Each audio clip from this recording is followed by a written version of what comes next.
Olá pessoal, bem-vindos a mais um vídeo. Hoje eu vou fazer a correção então da avaliação 9, né, que é a avaliação final da segunda unidade. Então é uma avaliação que consistia de 6 problemas, né? 6, na verdade, exercícios, né? Não eram problemas, eram exercícios. Então vamos lá. Primeiro exercício pedia para definir, né, ou explicar qual era o significado da capacitância de um capacitor, né? Então a gente pode raciocinar e lembrar que um capacitor nada mais é do que duas placas opostas, né? Claro que essas placas elas podem ser cilíndricas, elas podem ser esféricas, mas vamos pegar o caso mais simples, né, de um capacitor de placas paralelas. Essas duas placas elas armazenam cargas iguais e opostas, então a soma da carga em um capacitor é sempre nula, né? Isso uma vez que é atingido o equilíbrio, né, após o processo de carga, né? A gente sabe que a capacitância nesse caso é ε0A sobre D, de maneira que a capacitância leva em consideração aí fatores geométricos. Então, de modo geral, a gente pode dizer que capacitores são dispositivos que armazenam cargas, né? E que a capacitância, que é essa grandeza, né, que caracteriza os capacitores, é uma capacidade, a capacitância mede a capacidade de armazenar energia. Então, a resposta seria essa, né? A resposta curta, né? A capacitância mede a capacidade de armazenar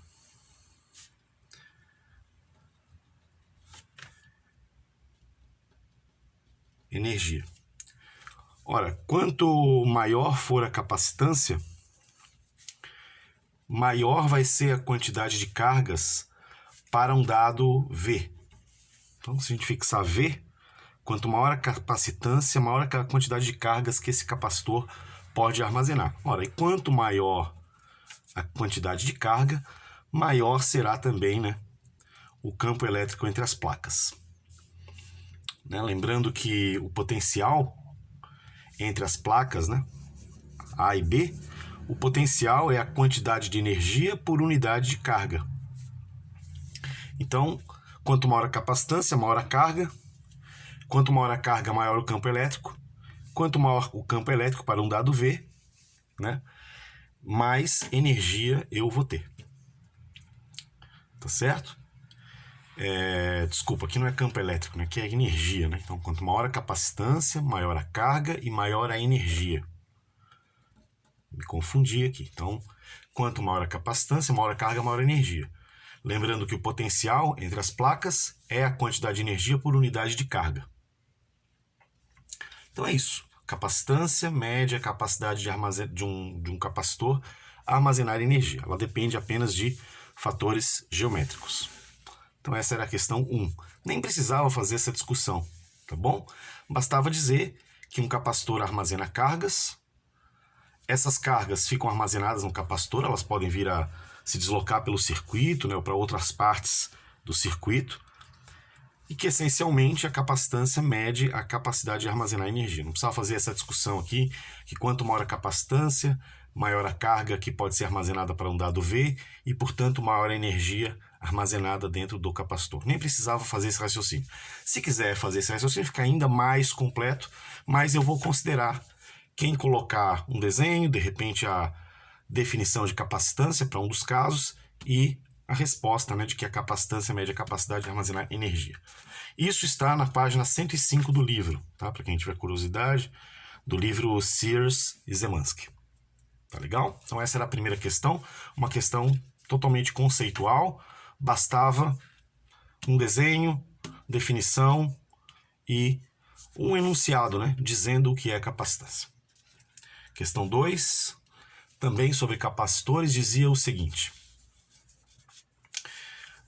dado um capacitor de placas paralelas, ele possui carga positiva na placa superior, carga negativa na placa inferior, mais 3 microcoulombs na placa superior e menos 3 microcoulombs na placa inferior.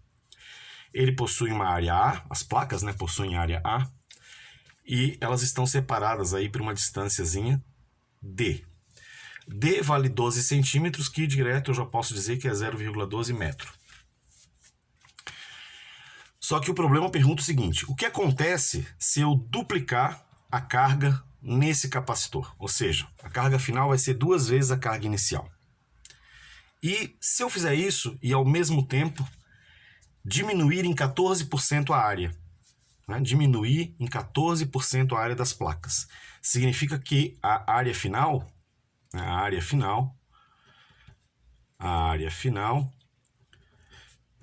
aqui quase que não consegue fazer um A, pronto, tá aí a área final, ela vai ser, né, se houver uma redução de 14%, ela vai ser então 0,86 de A.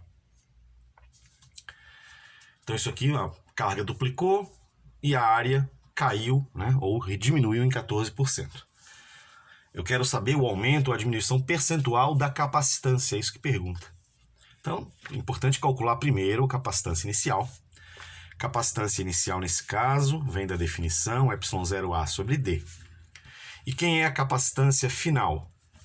Capacitância final, ela vai ser ε0 também, A, mas só que agora é a área do novo capacitor, que é 0,86A, dividido pela distância entre as placas. Ora, o problema, o enunciado, né, o exercício, nada fala sobre uma diferença de distância. Só fala que a área muda e que a carga muda. Mas como vocês podem observar, a carga não influencia na capacitância. Né? Então, é só isso. Então, a gente pode agora fazer uma razão entre a capacitância inicial e a final. Eu vou obter ε0A sobre D vezes, né, D sobre ε0, 0,86A. Fazendo essa continha aqui, né, o D simplifica, o ε0 também simplifica, o A também simplifica, eu vou ficar com 1 sobre 0,86, e daqui eu concluo que a capacitância reduziu em 14%. Então, essas são as primeiras 2 questões da prova, pessoal, e até agora eu levei 7 minutos e 40 segundos aproximadamente para resolver, tá bom? Em outros 2 vídeos eu farei as 4 outras questões. Muito obrigado por assistir, até um próximo vídeo.